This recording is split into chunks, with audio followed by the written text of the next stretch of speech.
Last night marked a new program on the WWE Network, Smackville, a 1-hour special featuring several matches from a live event. Join us now as WrestleLamia recaps and reviews Smackville, as well as the latest news, which includes why Finn Balor was pulled from the Smackville event at the last minute, WWE Hall of Famer and US President at Fox's SmackDown premiere, where's Ricochet, Ruby Riott update, will CM Punk jump to AEW or is he headed back to the WWE, and last but not least, some SmackDown matches announced.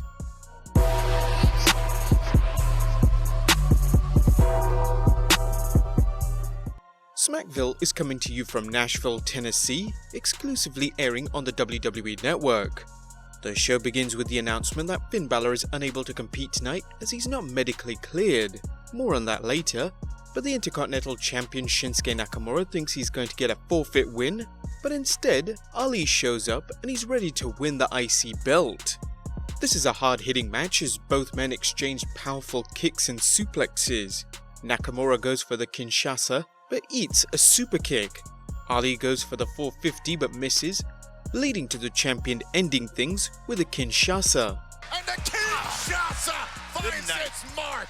Samoa Joe cuts a promo for tonight's triple threat match for the WWE Championship involving Joe, Dolph Ziggler and WWE Champion Kofi Kingston.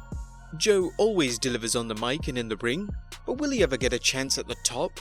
Perhaps tonight, but we'll have to see. Elias is in the ring with his trusty guitar and he starts to entertain the fans with some music, but also insults their NFL franchise, the Tennessee Titans. It's just dissing local sports teams' cheap heat? We feel it's getting a little old. But Elias dedicates tonight's performance to his mentor Shane McMahon, which might not be a good idea as Shane O'Mac's nemesis Kevin Owens shows up. Owens attacks Elias and challenges him to an impromptu match. So now we get Kevin Owens versus Elias, and in the beginning Elias actually gets in some offense, and thankfully this isn't a complete squash. There's some good technical wrestling, including a superplex attempt by Elias, but towards the end Elias blocks Owens' first stunner attempt, but KO connects with the second, getting the win. Oh, wait a minute! Stunner!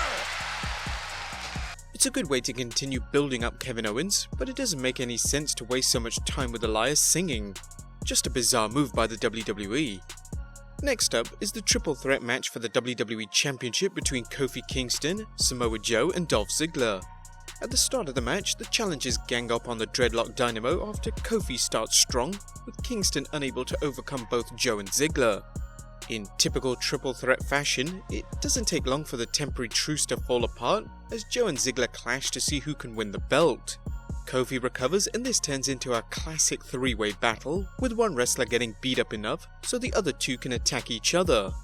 At one point, it looks like Dolph might steal a win from Joe, but it's hard to get a pinfall when you have to worry about the second opponent. Things continue with Joe going for the Coquina Clutch, only for Kofi to counter with the Trouble in Paradise, clobbering Joe for the win. Kofi! Trouble in Paradise! Down goes Joe! Kofi stands tall as he retains the WWE Championship. It was a solid triple threat match and definitely the best match of this special. The special was okay, but the WWE needs to step up its game if it hopes to use these to compete against All Elite Wrestling. Now it seems that Smackville is being seen as many by a test run for the WWE airing house shows or select matches from house shows on the WWE Network. This serves two immediate purposes.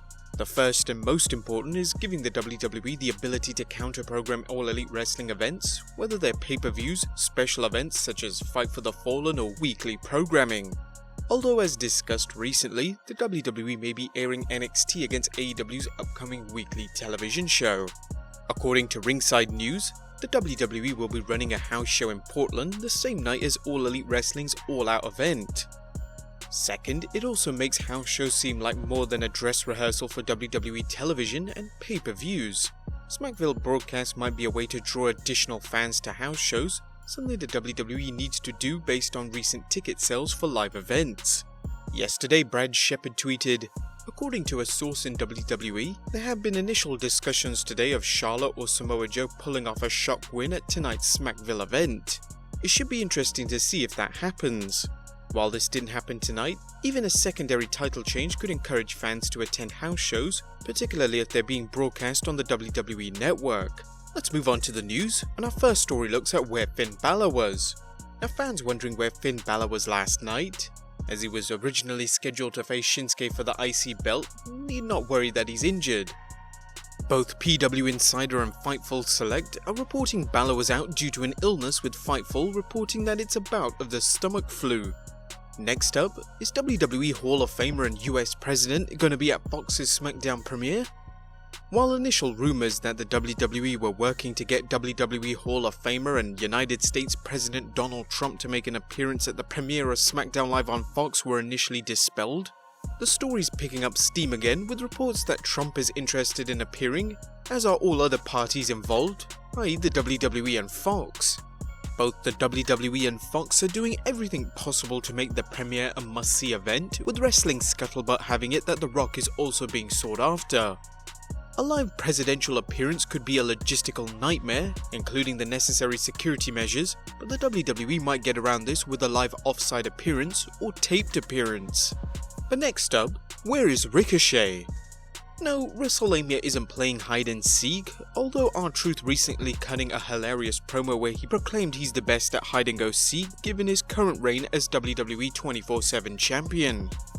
No, we're just trying to keep the fans updated on the absent superstars, in this case, former US champion Ricochet, who Dave Meltzer mentioned was originally scheduled to face AJ Styles at the Raw reunion, had to bow out due to an elbow infection. Currently, there's no word on Ricochet's return, but we'll keep you updated. Also, there's a Ruby Riott update. As many have heard, Ruby Riott underwent double shoulder surgery, and while she isn't expected back until 2020, the WWE is hopeful she'll be back in time for the Royal Rumble. Someone who's expected to return much sooner is Tommaso Ciampa, who jumped from NXT to the main roster only to get injured, necessitating neck surgery. Ciampa is now expected back sometime after SummerSlam, and word has it he'll be back in NXT. Of course, wrestling news wouldn't be complete without a CM Punk update, but will he jump to AEW, or is he headed back to the WWE? Wrestling fans are still hopeful that CM Punk, currently under contract to UFC but whose MMA in-ring career is in doubt, will one day return to wrestling, and with Punk scheduled to appear at StarCast 3, how convenient would it be for the straight-edge superstar to lace up the boots again by showing up at AEW's all-out pay-per-view?